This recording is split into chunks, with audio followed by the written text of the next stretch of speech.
सही कर्म कैसे करें। आगे हम लोग देखेंगे कि कर्म फल है ना। एक तो हम लोग बोलते हैं कि फल की बात कर रहे हैं तो खराब और अच्छा, जैसा बोओगे वैसा पाओगे। तब क्या बो रहे हो है ना, गलत बो रहे हो तो गलत ही बड़ा होगा है ना, वैसा ही होगा। तो खराब फल, ये हमने इसकी परवरिश, ये इसका मतलब विचार, आपने अंदर में गलत विचार बो दिया तो वो बड़ा होगा ही। आपके अंदर में खराब विचार इच्छा शुरू हो गई है तो वो बड़ा होगा ही, और फिर वो फल है ना खराब या अच्छा फल देगा। ये उदाहरण के लिए समझने के लिए। तो कर्म हम लोग क्या क्या करते हैं, चोरी करना, करवाना, दोस्ती में धोखा देना है ना, भाई भाई जमीन जायदाद में धोखा देना, पति पत्नी संबंध में धोखा, प्रेम में धोखा, हत्या करना, करवाना, झूठे केस में जेल भिजवाना, घर परिवार है ना, सीधे साधे इंसान को छल कपट विश्वास है ना, असहाय बुजुर्ग की संपत्ति छल से अपने नाम कर लेना किसी लड़की को, इत्यादि बहुत सारा है, लिस्ट दुनिया भर की, मैंने केवल ऐसे ही कुछ लिखा है। तो जितने भी हम गलत कर्म करते हैं है ना, जिसमें हमारी ये ऊपर वाला जो था ना, सहमति होना, दूर से फोन में भी सहमति होना, सुन के भी सहमति होना, तो गलत में, तो आप उसमें शामिल हो, आपके विचार वैसे हैं, आपके व्यवहार वैसा है, आपका स्वभाव वैसा है, तो जैसा हम सोचेंगे वैसा हम भोगेंगे। तो हमारे अंदर में गलत विचार की, गलत की हमारे अंदर में सहमति है ना। तो ये हो गए सारे कर्म के बाद में जो है, कई लोग बोलते हैं व्यापार में नुकसान हो गया, नौकरी छूट जाना, बीमारी, रोग, झगड़े, ये जितने भी हैं, फल कुछ भी हो सकता है, फल के रूप में कुछ भी हो सकता है।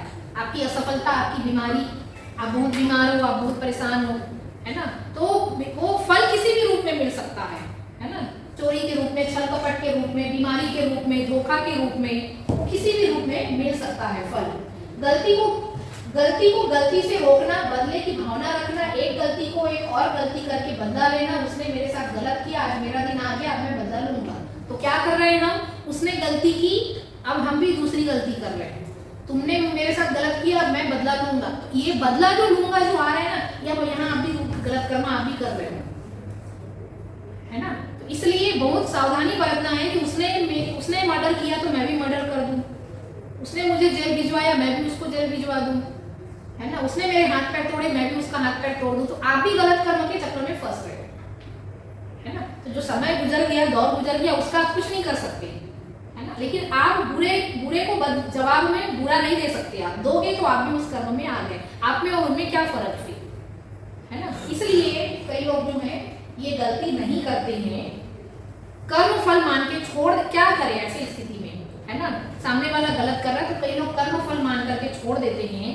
ठीक है, मैंने पिछले जन्म में उनके साथ बुरा किया होगा, इसलिए मेरे साथ इतना बुरा हुआ है ना, मना लेते हैं, मन को छोड़ देते हैं कि चलो अब वो गलत किया तो मैं क्यों गलत करूं, उसके जैसा मैं नहीं हो सकता। तो ऐसे छोड़ना भी आप बच रहे हो कहीं ना कहीं, छोड़ के आपको जरूर लग रहा है कि नहीं मुझे बदला लेना था, उसको प्रकृति पर छोड़ दीजिए।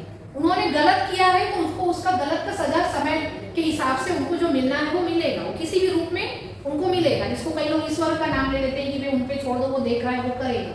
आप किसी भी के नाम से, प्रकृति के नाम से, ईश्वर के नाम से, समय के नाम से, समय उनको सिखाएगा, समय बलवान है, जो भी सोचना है। इस तरह से अगर हमको लग रहा है कि हमारे साथ धोखा हुआ है, हमारे साथ गलती हुई है, हमारे परिवार के साथ गलत किया इसने, तो हम उसको अपने विधि से, शांति विधि से, या फिर हम उतनी गलतियां हम ना करें और हमारा सॉल्यूशन भी हो जाए, उसका हम ध्यान रखें है ना। तो इससे हम बचें। कर्म चक्र अगर नहीं बचेंगे ना, वो गलती किया, मैं गलती किया, तो हम लोग ये चक्र में घूमते रहेंगे, कर्म चक्र, कर्म बंधन में घूमते रहेंगे, परेशान रहेंगे और सारी जिंदगी उसको चुकता करते रहेंगे है ना।